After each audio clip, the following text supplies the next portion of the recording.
You don't live together anymore, do you?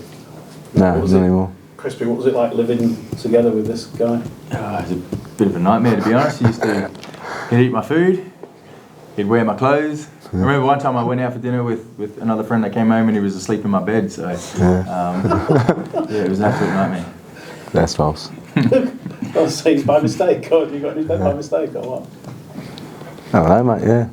Comfy bed. He had the better bed. Big pay packet. I didn't know I lived with Crispy. He was upstairs all the time playing Warzone, so... I'd always asked him to come, but he was too busy with his missus going out to dinner and going shopping, so I always had to play by myself. Doing things like that. No, it was good, mate. We had a laugh. Were you glad when he moved out then? Or? No, you know, we actually had a lot of fun living together. Cez called me just before I came over here. We'd played against each other. We'd never actually met properly, and he just called me out of the blue and said, if you're coming over, you can stay with me. So that helped me out a lot when I came over. It was a tough period for me personally.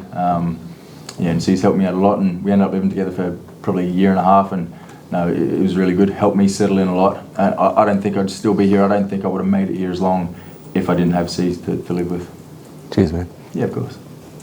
Obviously, it's rivals rounds. Aidan, how would you describe the rivalry between these two clubs that you've found since you've been in this country? Yeah, I think it's massive. Very close geographically, and the history behind the games has always been hard fought games over the last few years, and even when I was at Huddersfield, there'd always be 1 point in it. So probably expecting the same this week. As a team, we know Huddersfield play high percentage rugby, and we're going to have to work for everything we get this week. So we're prepared to do that, and might go across the other side of the field and get Crispy one. So. What is it that brings the best out of these two sides, do you think? I don't know. It's one of those things. It's a rivalry. It's like South and Roosters or Queensland and New South Wales. Just when you play your rival team, it doesn't matter what's happened in the past. It doesn't matter sort of where your form's at. You just show up because this one's it's just more special. As Cez said, every game that probably he's played in every game that I've played in the Huddersfield versus Leeds games, they're always tight games. I think my first game when I came across here was against Leeds, and we lost by a field goal. So there's just something special about playing your rival team. They have been tight, haven't they? There was a 20-all draw. Was that down here as well? Yeah, last year we played 3 times, and we had the draw here. We won at home, then they won the third one. So they're always really close games. So you've got the potential to be as close this week, you think, Chris? I'm expecting it, yeah. So I'm expecting it, yeah. What's your gauge on Huddersfield at the moment? It's obviously it's hard to get a gauge this time of year because there hasn't been many fixtures played and things like that, and I think people are still figuring out their own team selections and whatnot. But as I said, high percentage footy, unpredictable players, a few good additions in the off season, and quality across the park. I think a very experienced forward pack. Crispy, Chris Hill, players like that, uncompromising, and as I said, we're going to have to work for everything we get this week and improve on what we did last week. Would you expect a bit of special treatment on Sunday from these guys? Nah. It is what it is, mate. Every week, you're trying to get the 2 points, and this week's no different. No mates in the field. It's just doing the best for the badge you wear and for your own personal performance, and that's it. How do you feel Leeds are travelling at the moment, Chris? Probably similar to us, where they're probably playing some good footy at times, but not quite getting the results that they probably deserved. But as Cez said, it's still pretty early in the year, and we're still all trying to find our feet and I guess get into the form that we want to get into. So, the biggest thing I think for us is expecting them to show up and be prepared to play, and we just have to do the same. Talk of a big crowd on Sunday with it being Easter, etc. How much do you enjoy coming here and the atmosphere that you get here? Yeah, it's unreal. It doesn't matter where you go. If you play in front of a big crowd, whether it's your crowd or whether it's the away crowd, it doesn't matter. There's nothing like playing in front of a big crowd. How much does that spur you on, Aidan? Yeah, it does. I think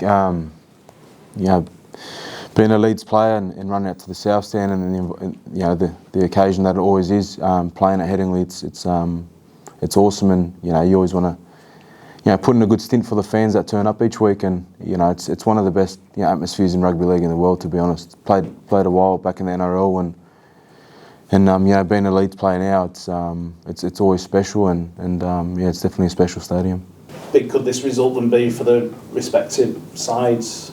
Aidan, first of all.